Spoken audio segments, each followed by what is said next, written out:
시티그룹에서 한국 증시의 미래에 대해 정말 그야말로 충격적인 숫자를 하나 던졌습니다. 바로 코스피 5,500. 이게 과연 허황된 꿈일까요? 아니면 데이터에 근거한 아주 대담한 예측일까요? 오늘 시티의 보고서 속으로 깊숙이 들어가서 이 예측의 근거를 하나하나 파헤쳐보겠습니다. 자, 5,500. 이 숫자 다시 한번 보세요.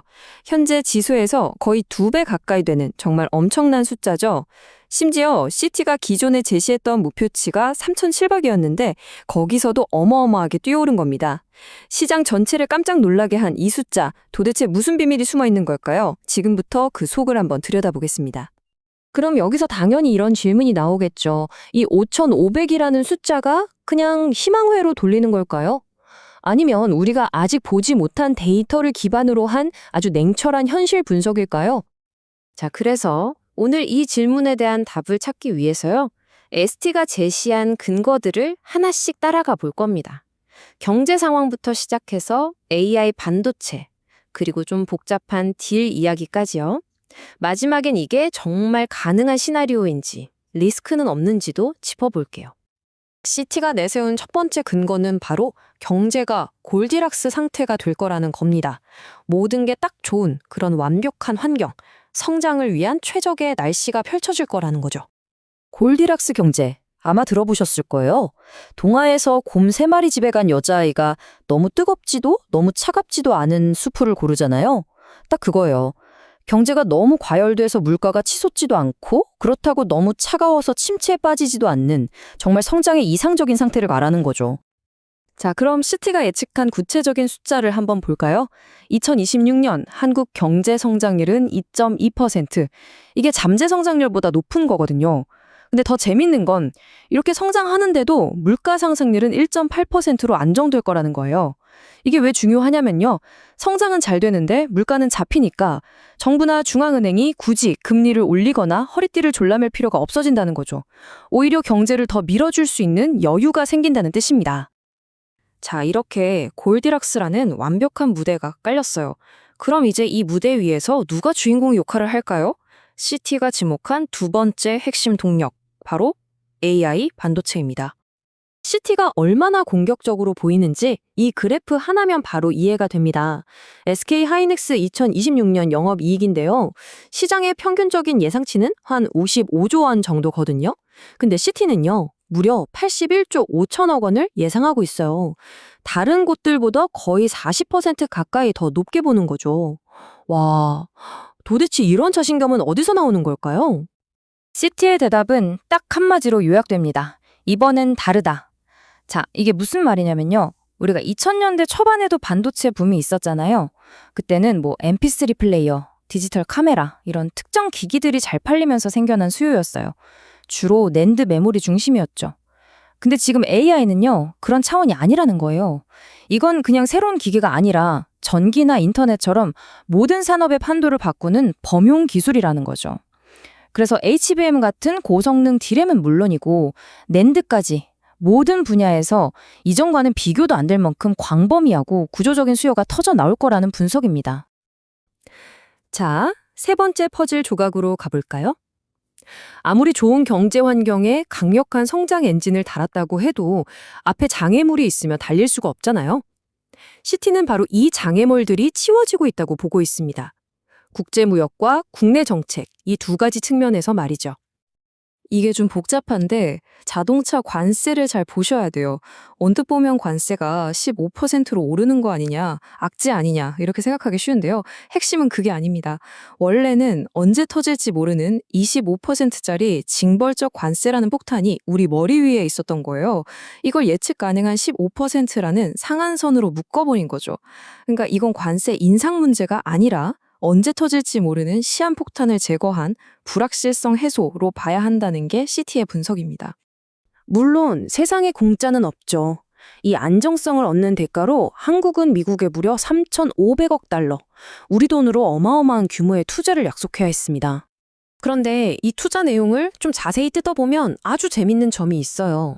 1,500억 달러 규모의 조선협력 분야에서 나오는 이익은 100% 다 한국이 가져갑니다. 하지만 2,000억 달러 규모의 핵심적인 전력적 투자에서는요, 나중에 원금을 다 갚고 나서 남는 이익의 90%를 미국이 가져가고 한국은 10%만 가져가요. 그러니까 단기적인 불확실성을 제거하는 대신에 장기적인 이익의 상당 부분을 양보한 그런 구조인 거죠. 그리고 여기 아주 중요한 안전장치 혹은 위험 요소가 하나 숨어 있습니다. 바로 클로백 조항인데요.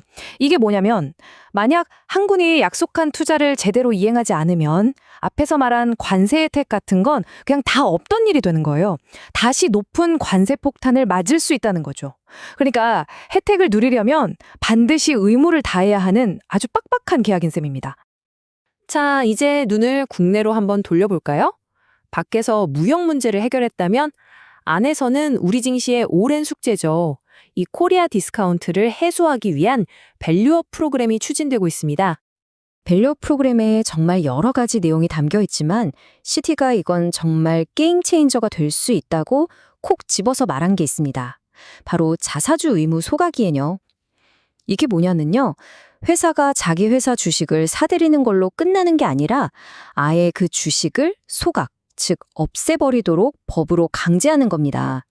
이렇게 되면 시중에 유통되는 주식 수가 줄어드니까 남아있는 주식의 가치는 당연히 올라가겠죠. 주주들한테는 가장 확실한 이익 환원 방법이 될 수 있는 거죠. 자, 지금까지 살펴본 세 가지 조각들을 한번 모아볼까요? 첫째, 모든 게 완벽한 골디락스 경제 환경. 둘째, AI 반도체라는 폭발적인 성장 엔진. 그리고 셋째, 무역과 정책이라는 장애물 제거. 그럼 이 세 가지가 합쳐졌을 때 어떻게 코스피 5,500이라는 엄청난 숫자가 나오게 되는 걸까요? 시티의 계산법은 사실 아주 간단한 2단계 공식으로 정리할 수 있습니다. 첫 번째 단계, AI 반도체 덕분에 기업들의 이익이 폭발적으로 늘어난다. 두 번째 단계, 무역 불확실성이 사라지고 밸류업으로 주주 가치가 높아지니까 시장에서 받는 평가, 즉 밸류에이션이 올라간다. 정리하면 버는 돈 자체가 늘어나는데 그 버는 돈에 대한 시장의 평가까지 좋아진다는 거죠. 이 두 가지가 동시에 일어난다는 겁니다. 이 두 가지 강력한 힘이 합쳐지면 코스피의 주가 순자산 비율, 우리가 흔히 PBR이라고 부르는 이 수치가 1.7배까지 갈 수 있다는 게 시티의 결론입니다. 근데 이 1.7배라는 숫자가 어디서 갑자기 튀어나온 게 아니고요. 바로 지난 2001년에서 2007년까지 이어졌던 반도체 슈퍼사이클 때 우리가 도달했던 역사상 최고점과 같은 수치입니다. 그때의 영광을 다시 한번 재현할 수 있다는 거죠. 자, 그런데요. 이렇게 모든 게 완벽하게 맞아떨어지는 시나리오가 과연 쉽게 올까요? 당연히 여기에는 여러 가지 만약이라는 조건과 위험들이 따라붙습니다. 마지막으로 이 5,500으로 가는 길에 놓인 세 가지 큰 걸림돌은 무엇인지 한번 짚어보겠습니다.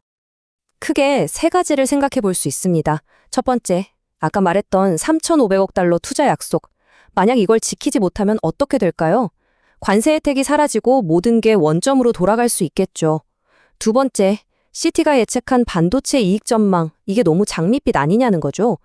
만약 AI 붐이 예상보다 빨리 식어버리면 이 시나리오 전체가 흔들릴 수 있습니다. 그리고 마지막, 국내 문제인데요. 밸류업 프로그램이 기업들의 반발에 부딪혀서 흐지부지 되거나 내용이 약해질 위험도 분명히 존재하죠. 이 세 가지 중 하나라도 삐끗하면 5,500까지 가는 길은 생각보다 훨씬 험난해질 겁니다. 결국 이 모든 이야기를 듣고 나면 우리는 이런 질문 앞에 서게 됩니다. 시티는 지금 한국 경제의 새로운 시대가 열리는 새벽에 빛을 보고 있는 걸까요? 아니면 골디락스 경제, AI 슈퍼사이클, 성공적인 딜과 정책, 이 모든 긍정적인 가정들이 아슬아슬한 젠가처럼 쌓아 올려진 그야말로 베스트 케이스 시나리오에 불과한 걸까요? 이 질문에 대한 최종적인 판단은 결국 우리 모두의 몫으로 남을 것 같습니다.